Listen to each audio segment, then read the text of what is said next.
যে হলদিয়াবাসীর জন্যে আমিও একটা জনতার দরবার করব। পালা বদলের পর জনসংযোগে আস্থা রাখছেন বিজেপি সরকার। মুখ্যমন্ত্রী শুভেন্দু অধিকারীর অনুপ্রেরণায় হলদিয়ায় শুরু হলো জনতার দরবার। জনতার দরবারে হাজির ছিলেন বিধায়ক প্রদীপ বিজলি। হলদিয়ায় রবিবার বিকেলে রবীন্দ্র নজরুল মুক্ত মঞ্চে প্রথম জনতার দরবার কর্মসূচি অনুষ্ঠিত হলো। এই কর্মসূচির মাধ্যমে সাধারণ মানুষ সরাসরি বিধায়ককে তাদের অভাব অভিযোগের কথা জানাতে পারবে। জনতার দরবারে প্রথম পর্যায়ে পৌরসভা এলাকায় হলেও এরপরে বাকি জায়গাগুলোতেও জনতার দরবার করা হবে বলে জানায় বিধায়ক প্রদীপ বিজলি। প্রথম দিনের জনতার দরবারে ব্যাপক ভিড় শুরু হয়। নাগরিকরা তাদের অভিযোগের কথা বিধায়ককে জানায়। জনতার দরবারে হলদিয়ার বিধায়ক প্রদীপ বিজলি বলেন, হলদিয়ার নাগরিকদের কাছে সরাসরি অভিযোগ শুনব এবং দ্রুত সেগুলো সমস্যার সমাধানের চেষ্টা করব। নাগরিকদের পরিষেবা প্রদান করাই মূল লক্ষ্য। বিধায়কের এই উদ্দেশ্যকে নির্ভর করে একে একে তাদের অভিযোগের কথা জানায়। সামান্য ৩,০০০ টাকার বিনিময়ে আমাদের মাসে সারা মাস কাজ করলে আমরা মাত্র ৩,০০০ টাকা পাই। বর্তমানে আমাদের মাননীয় মুখ্যমন্ত্রী শুভেন্দুদা এসেছেন। আমি অন্তত ভীষণ আশাবাদী যে অন্তত ক্যাজুয়াল স্টাফ যেখানে আমরা দৈনন্দিন পরিশ্রম করছি মাত্র ১০০ টাকার বিনিময়ে, এবারে পশ্চিমবঙ্গ সরকারের সমকাজ সমবেতন এই যে আইন চালু হয়েছে তাতে আমরা অন্তত খুব আশাবাদী যে আমাদের দিকটা এবারে আমরা একটা সলিউশন পাবো। এবং আমরা আজ হলদিয়া পৌরসভাতে স্বনির্ভর গোষ্ঠী যে আছে তার দেখাশোনা করার জন্য আমরা 5 বছর কাজ করছি।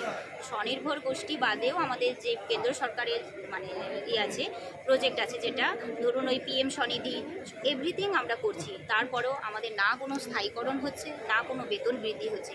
এই নিয়েই আজকের আমরা স্যারের কাছে এসেছি। কতজন কাজ করে? আমরা কাজ করি 13 জন।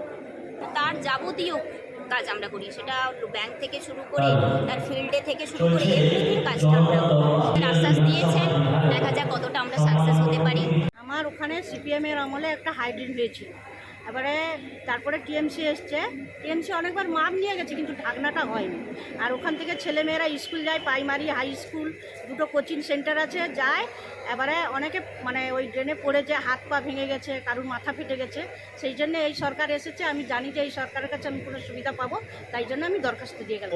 উনি জনতার দরবার শুরু করেছিলেন, ওনার অনুপ্রেরণায় আমিও মনে করলাম যে হলদিয়াবাসীর জন্যে আমিও একটা জনতার দরবার করব। এবং শুধু আজকে নয়, আজকে আমরা শুরুটা করলাম। শুরুতে দেখলাম প্রচুর মানুষের সমাগম, প্রচুর মানুষ আসছে। এতে কী হচ্ছে, হলদিয়ার কত মানুষের কী সমস্যা আমরা একটা লিপিবদ্ধ করতে পারবো। সম্পূর্ণটা তো হয়তো সম্ভব হবে না, কিন্তু ম্যাক্সিমামটা তো করতে পারবো। এটা আমি গোটা বিধানসভা জুড়েই আগামী দিনে আমরা এটা ব্যাপার যেটা সরকার শুরু করেছে HD এবং পৌরসভা, সেটা শেষ হোক, তারপর অন্যদিকে হবে।